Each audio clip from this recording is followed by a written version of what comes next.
श्री राधे राधे। आपका स्वागत है मेरे इस YouTube चैनल डिवाइन हिंदी कहानियों में। आज मैं आपको श्रावण मास का अध्याय 12 सुनाऊंगी। अगर आपको मेरा यह अध्याय पसंद आए तो कमेंट बॉक्स में कमेंट जरूर करें। ईश्वर ने सनत कुमार जी से कहा, हे वृद्धज, अब मैं श्रावण महीने के शुक्ल पक्ष की तृतीया विधि के शुभ स्वर्ण गौरी व्रत को कहूँगा। उस दिन सुबह स्नान नित्य कर्म का संकल्प करे। 16 उपचारों से पार्वती जी शंकर जी का अर्चन करे। प्रार्थना कर, हे देव, हे जगतपते, हे सुसत्तम, मेरे द्वारा की हुई पूजा को आप स्वीकार करें। महादेवी भवानी की व्रत पूर्ति के 16 वायन दंपतियों को दे।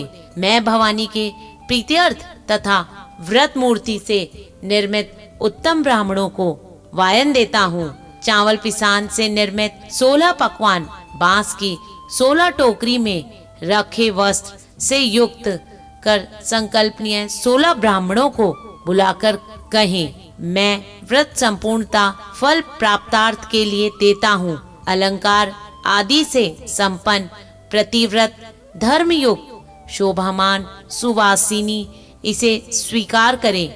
यूं अर्चन की समाप्ति पर कथा श्रवण कर व्यास जी अर्चन करें। सनत कुमार ने शिव से कहा, हे प्रभु, इस व्रत को किसने किया? इसका क्या मतलब है? उद्यापन इसका कैसे होगा? आप यह सब मुझे कहें। ईश्वर ने कहा, हे सनत कुमार, पूर्व समय में सरस्वती नदी के किनारे सुविला नामक प्रसिद्ध महानगरी थी।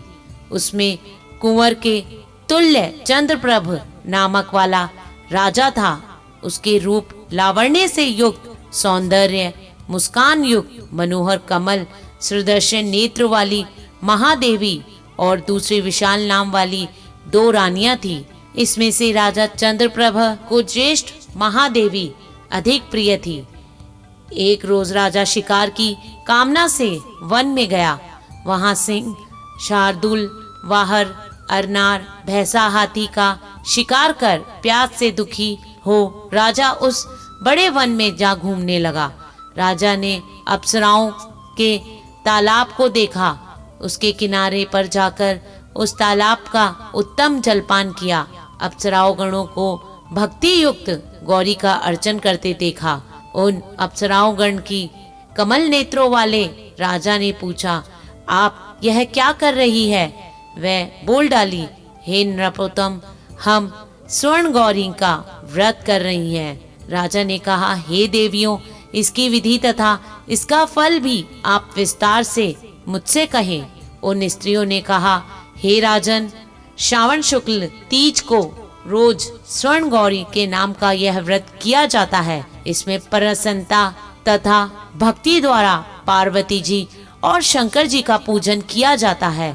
16 तर का डोल अपने दाहिनी हाथ में, पुरुष बाएं हाथ में वह स्त्रियां बांधती हैं।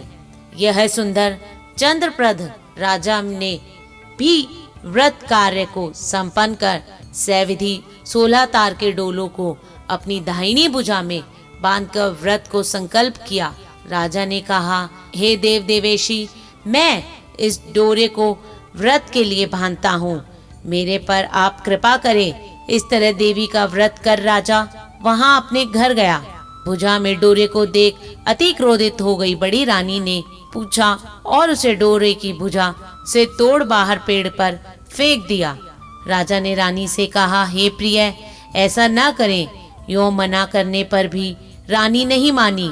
वह सूखे पेड़ पर उस डोर के स्पर्श से हरे पत्तों से संपन्न हो गया।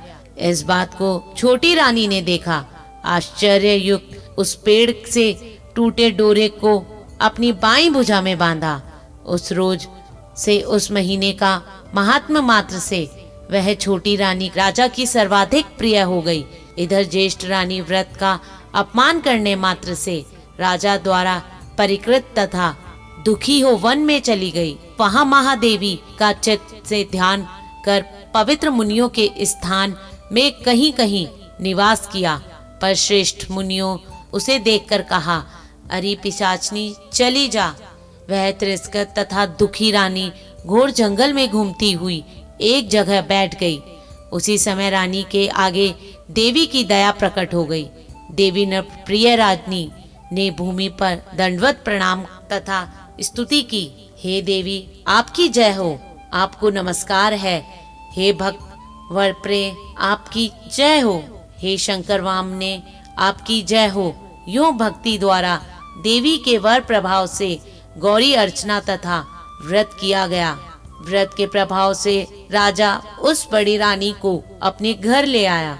देवी के वर प्रदान से उसने सब इच्छाओं को प्राप्त कर लिया।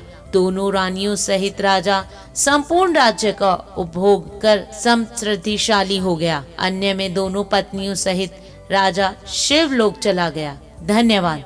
अगर आपको मेरा ये चैनल पसंद आए तो कमेंट बॉक्स में कमेंट जरूर करें और मेरे इस चैनल को लाइक, सब्सक्राइब तथा शेयर करना ना भूलें। श्री राधे राधे।